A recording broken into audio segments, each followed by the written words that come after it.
Hi, good morning. Nandito ako, first lesson in this section. Meron kaming ALS. Sa South, kami nag-offer nun. Dito sa bagong-bago senior high school.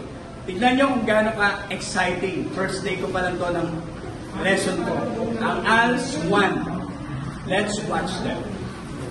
1. No poverty. 2. Zero hunger.